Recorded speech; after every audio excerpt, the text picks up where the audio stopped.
Hello! So for today's video, I'm going to teach, or I'm going to demonstrate how to prepare medications on ampules and vials. So, ano ba pagkaibahan ng ampules and vials? So pag ampules, yung glass, yung glass. Meron ding ampules na ano ata. May na-encounter ko na ampules na plastic, tapos ginaganon lang siya. Yes. Then, hindi ko siya ampule yun. Pero ampule is yung glass na pa ganyan. Yung maliit. Parang ganito siya kaliit. May mga... Then, if vials naman is yung mga ganito. Yung may rubber na ano sa taas. Na may cup ito dapat. So, first things first, identify the patient using the identifiers. Then, check the medical record or the patient's record for physician's order of the medication. So you need to double check it. Then if alam mo na yung medication na pina-order ng physician, then punta ka na sa medication med cart or medication cart, ganon. Then check for the expiration date of the medication, then the name of the medication dapat tugma dun sa order or physician's order or dun sa medication administration record ng patient. So next, perform hygiene. So yun, perform hygiene. Then apply gloves in preparing medication. So in preparing medication, first we're going to go with the ampule. So pag ampule, ganito, glass. Yan.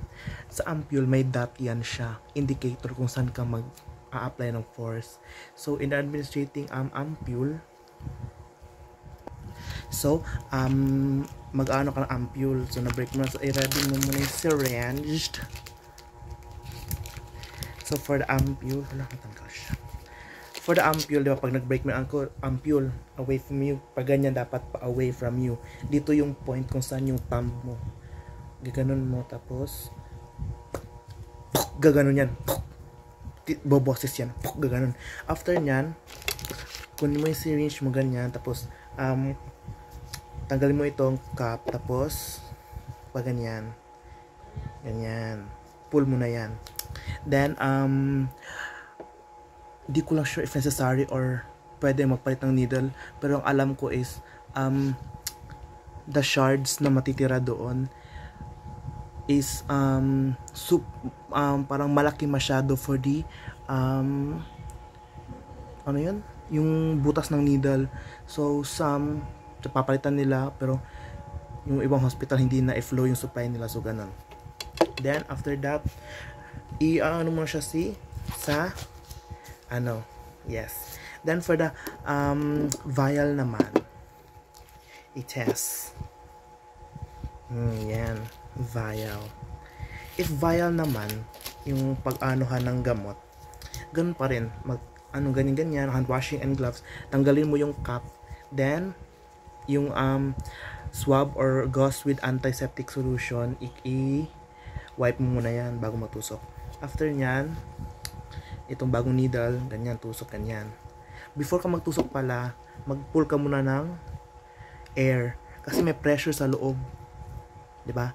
Pag nagtusok ka nyan, tinusok mo yan, tapos pinush mo yan, pag binitawan mo yan, automatic na siya ay parang hindi na mahirap na ng gamot kasi dahil sa pressure sa air niya sa loob, ganon. Then after ka maganyan, ng gamot ganyan, tanggalin mo yun, then pasok mo ulit dito, then tanggalin mo ito kasi blunt na yung needle nito. Pag blunt needle, hindi mo na pwede itusok yan sa patient kasi masakit yan. And diba nag-wipe ka dito, may chance pa rin ng contamination kasi nag-contact pa rin dito yan. So after nyan ganyan, i-discard mo to, then palitan mo ng other needle para i-inject kay patient. So then after that, yun na yung pag-prepare ng medication in vial and ampules. Bye!